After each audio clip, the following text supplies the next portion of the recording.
Podcast. What's up, everybody? Welcome back to Content is Profit. Today we are talking video content, specifically YouTube. This is good. I came across this article last week and I've been wanting to kind of chat a little bit about it. It's not going to be a super in-depth analysis, but we're going to go and share a little bit of it. So you might be seeing it now on the screen. It's actually from the YouTube of big YouTube CEO. Clearly I haven't had my caffeine today. But basically is their bets on what's about to happen, right? So it's about five. We're going to be going through four of the things that they announced. And, I think, after reading it a little bit, I don't want to form any opinions, but we're going to go through and then you tell me at the end of the video kind of like what you think about and if this applies to you. This is relevant to us. It's just because obviously we are not only podcast creators, but in general content creators. And YouTube has been one of the biggest platforms out there forever. I'm currently listening to the interview from Colin and Samir with Mark Zuckerberg, and Mr. B comes in, and the transition from Facebook, the kind of advertised field Facebook, to now going back to the roots. And I think this is a very strategic move from them, not only to kind of bring that, I guess, good memory from that platform when we first started in 2004, 2005. For a lot of people, that was me, 2005. That's crazy. To connect more with your people. And now YouTube, what are the changes on the platform that we're going to be seeing for creators, and kind of like what's their bet, right? So just to go off here, we're diving into four massive moves YouTube is making in 2025 for every creator, entrepreneur, and content marketer. So some need to know things. So number one, right, is YouTube will remain the epicenter of culture. I mean, I think that's a pretty big statement right here. For over a decade, our mission has been to give everyone a voice and show them the world. That means we provide a platform for free speech and creative expression, unlike any other. So maybe debatable the last couple of years. This vibrant ecosystem fuels culture, trends, and fandom. So, you might have your own opinion about that specific statement, but it is true that is the number one platform in the world, not only for content, but also for podcasts. And it was almost like accidentally they landed in there because people started creating videos with their podcast, the audio podcast, and they started, moving them into that platform. So that's a pretty take. So, it is considered number one platform for shows. So if you have a podcast, you must be there. No, doesn't necessarily need to be on video. You can be an audio, right? I mean, it has obviously stayed relevant with cultures like big moments like Trump and Reagan interview happening on YouTube, right? Trump, Reagan, wow. Please give me coffee. Trump and Rogan happening on YouTube, which is kind of crazy, right?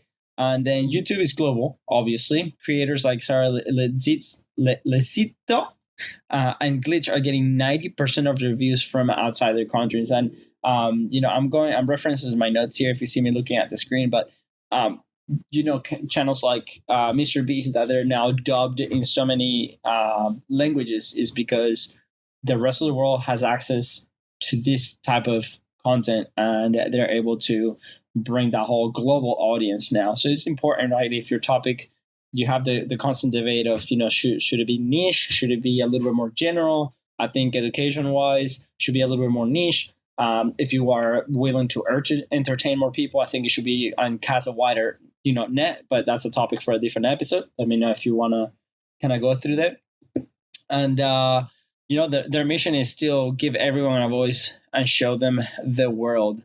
So that's kind of a little bit of a summary of point number one. Now on to point number two. YouTubers are becoming the startups of Hollywood. Just like Silicon Valley is for the rest of these big companies. But it is pretty interesting because we've seen already so many creators that bigger companies have been investing in them, not just a creator, but as companies.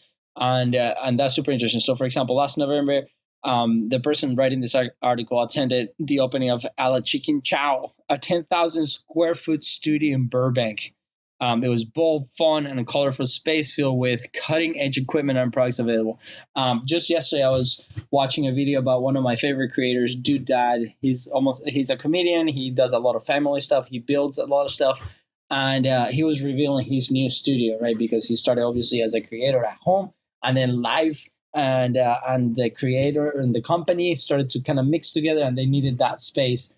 And it was a massive investment from them. It's a team of 6 people, so not a very big company. But now what we're seeing here, and just like how it happened with Spotify, where they have been investing in big creators, big money to kind of put these platforms in front of a lot of eyes, which is, where the platform is going. So let me see here on my notes, creators are becoming full-fledged media companies. That is, a little bit of what we were talking about, building their own studios and unlocking new revenue streams. So another example will be Mark Rober, for example, that he has a monthly box product that he ships to his subscribers, or the people that kind of get into the membership model. But he also has a massive studio where he's creating and collaborating. And he started as a creator uploading one video a month about science and physics and all these ideas. Obviously, the audience was kind of hungry for a lot of the things that he's sharing there, and that's the business that they've created, right? Some key points about this, huge growth in channel memberships. So that's a new product that YouTube released. You can actually sell memberships inside of your channel. And obviously creators building in places like Alabama, Vancouver, Burbank. These are just trends that people are investing in this. And if you don't have a studio, or if you don't want to build a studio, that's totally okay. It's just like that's the direction that's going. But you can also find spaces, shout out here, like studio podcasts. It's where you can go and elevate your content, right? And just like us in Jacksonville, there's a ton of platforms. There's a ton of podcast studios that you can find all over the country. We've just met a few from Orlando that offer an incredible space, and you can personalize it, right? Because a little bit of the set or kind of your background. Right now, we're in my home office with trinkets all over the place, memories and things that become your also part of your brand, part of your identity. Like, for example, that the Contents Profit sign over there was sent to us by a guest of the show, and it's a very good memory. So things like that, and that's why people are investing in the studio, not only for that branding side, but also for the practicality, making sure that they can turn around product really quick, right? More than 50% of 5-figure earning channels make money outside of ads. So I think one of the misconceptions about content on YouTube and this kind of stuff is like monetization, that stage that we talk about in our 6 profit levers, has to come from the ads on YouTube. That's not true. Most of the time is the business that comes out of that channel. That channel is supporting a big business on the back end. We see it with Mr. Beast and Festivals. We see it with Mark Rober and their subscription box service. I mean, there's many examples. So if you are a creator that doesn't have a business on the back end, start considering something like that, right? And if you have a business and you don't have content, you're not publishing on these platforms, make sure that you start strategizing and put something together to put on these platforms, right? Features like community post and the new hype tool are creating deeper engagement and growth. In our specific case, we've been testing promotions, the promotion tab inside of the YouTube studio for our episodes. We're literally putting about $20 an episode, and it's introducing our content to a lot of new audiences in the platform. I think we gained like 2,000 subscribers maybe in a couple of weeks, which, to be completely honest, not sure if they're the right subscribers. Shout out though, if you are one of them, thank you. But from the data that we see a lot of people from Asia, for example, maybe people from India that they're learning. So it's, again, a learning process. If you're enjoying our content in those countries, awesome. Welcome to Content is Profit. And it's just a hypothesis that we're putting out there, right? So just like running ads on the audio platform, right? So let's go and let's see what's point number 3, right? I think this is kind of bold. YouTube is a new television. For more and more people, watching TV means watching YouTube. Viewers are watching on average over 1 billion hours of YouTube content on TV daily. This is interesting because also, like, when we started running our ads, it shows that about 80% of them are shown on TV. So, side note here, that marks the importance of actually recording higher quality content. And that was something that, some feedback that we got is, maybe we record in a higher quality because people are watching on TV. That's super interesting, right? The new television doesn't look like old television. It's interactive and includes things like shorts. Yes, people watch them on TV, podcasts and live streams right alongside sports, sitcoms, and talk shows people already love. So a lot of those sitcoms and talk shows is pretty interesting because like they divide them by segments, for example. And then you can have, obviously the main show on the TV that people kind of tune in. But also you have these like 5 minute, 6 minute segments that you see on YouTube, which is, by the way, how I consume those talk shows, for example. And, I'm not that young, but you see something like that. So also podcast. I am primarily an audio consumer, but lately I've been shifting a lot to listen a video podcast. So I might be doing something different. I might have my phone kind of placed on a table around the house while I'm doing chores, but then I listen to it as I'm doing these things. But then I come back and I watch a little bit, right? Which is crazy. So over 1 billion, we already talked about those hours that people are watching on TV. So for this, like you as a creator, what does that mean?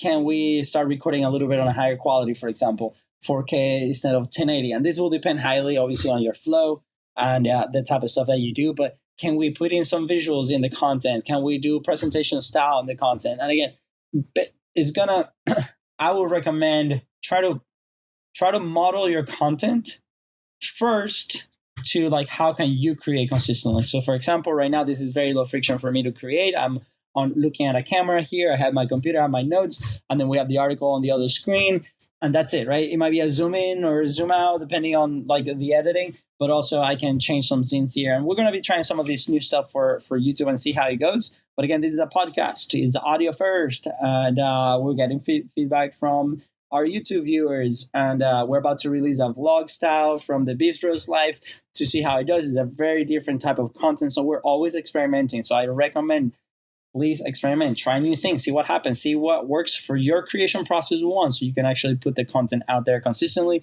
and two, what's the feedback there, and continue to deliver what the audience wants.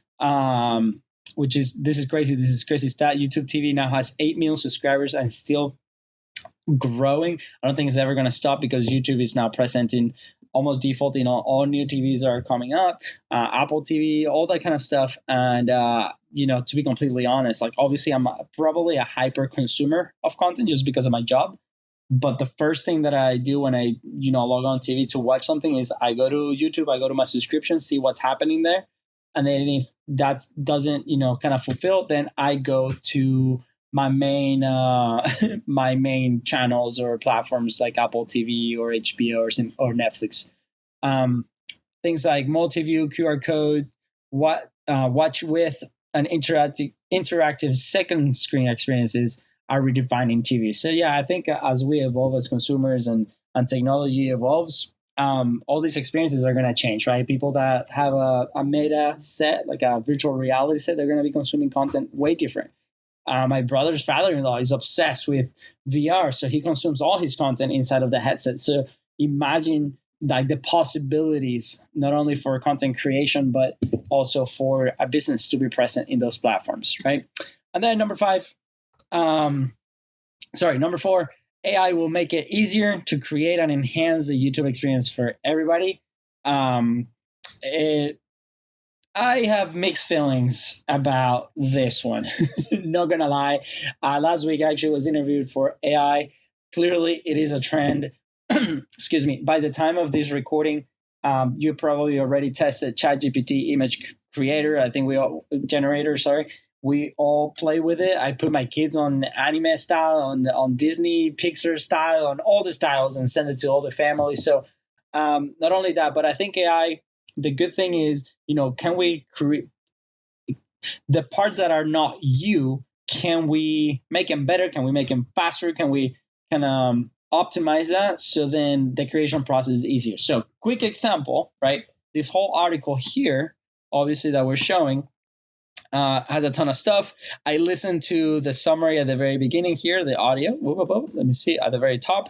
But then I fed this through one of our favorite AI tools, and it gave me an outline so I can go ahead and create. I'm not reading from a teleprompter, clearly, but also I'm going through these points and backing it up with the thing that we do. I'm backing it up with, other references that we've had throughout the day. So I think it's interesting, Dream Screen and Dream Track generate video audio assets automatically. So this is a new feature in YouTube Studio if you haven't seen it. Dream Screen and Dream Track. I Again, I don't think it's there, but for some creators that might have very, very, very limited resources, this might be super useful.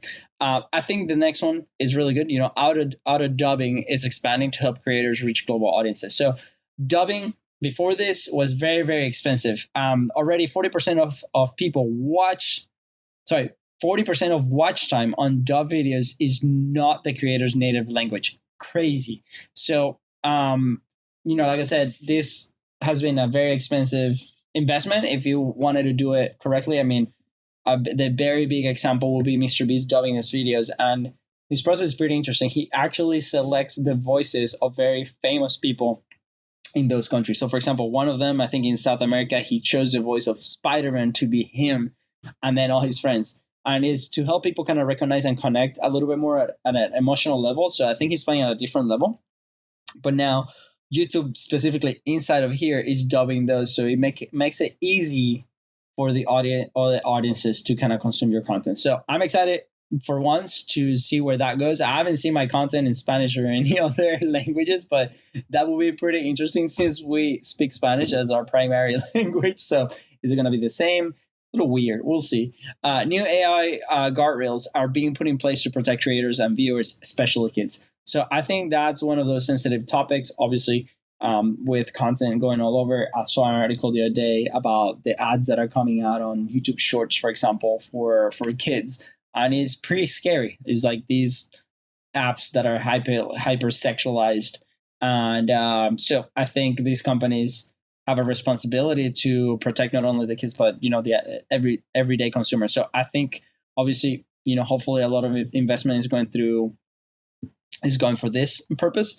And also as a creator, we need to be responsible creators, right? And if we see something reported, or if, make sure that we create for the right audience as is not presented for the audience that we don't want to watch. So AI tools will help brainstorming title, thumbnails, or even full video ideas. Obviously, there's 1,000 tools that can help you do this, doing the research, doing the thing. And like we said, kind of compress the time when it comes of the research or your message or the creation process, and then put something in place that you feel proud and excited to kind of share it with people, kind of like what we're doing today. I wanted to react to this article, and I wanted to read it and kind of go through it and then go there. So AI helped me summarize it and create an outline. And now I'm giving my honest opinion with you guys here on the show. So quick recap, right? YouTube is not just a platform anymore. It's a culture hub, a business builder, a TV network, and an AI lab all at once. If you haven't played with YouTube Studio, recommend going there, click some buttons, see what's going on. There might be one or two things that will help you in your own process.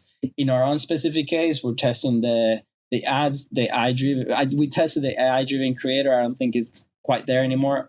We're a little bit of a different case because we do have a production team, and we're not thinking about substituting them anytime soon.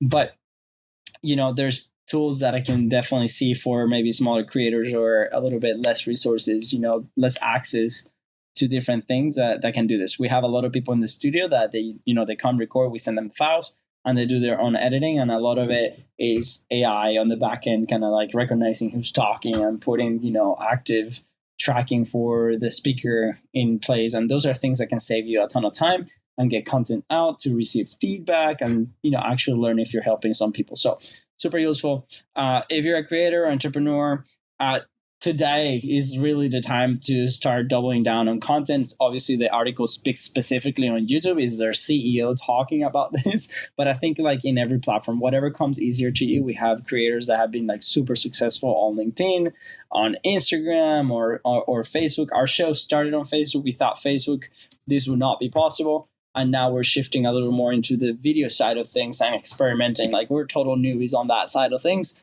But we're extremely grateful for everybody that's coming and giving us feedback to get this platform better. So those are just my random thoughts about today. I'm extremely excited to be able to share them with you. Do you agree with me? Do you agree with YouTube? Do you agree with what's happening with content all over the world? Let me know in the comments below, or send us a DM at BizRosGo. If you have questions, or if you want to learn more about podcasting and the process and how to monetize and content frameworks, you can go to businesscreator.club. Right now, the time of this recording is $1 a month, fully refundable if you don't enjoy it. And April 21st, we're going to be starting a 17-day challenge. That's going to be so fun. So I would love to see you there. Completely free, included in that $1 to help you find your boys and monetize. Let's go.